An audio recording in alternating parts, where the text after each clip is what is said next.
દેવસિંહ ચૌહાણની જીત થઈ ગઈ છે. લગભગ મનસુખભાઈ અને પરસોત્તમ રૂપાલાની પણ જીત નિશ્ચિત છે.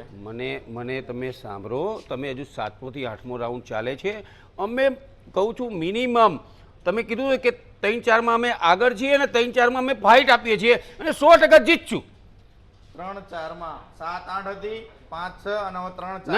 નહીં 3-4માં પાર્થભાઈ 2 કલાક ખમો એટલે ગ્રાઉન્ડ ઝીરો ઉપર આ લોકો આવી જશે. મતદાન વખતે ગ્રાઉન્ડ ઝીરો ઉપર નથી ગયા પણ ઝીરો ઉપર આવી જવાના છે. 26માંથી 26 ભારતીય જનતા પાર્ટીની બેઠકો આવવાની છે.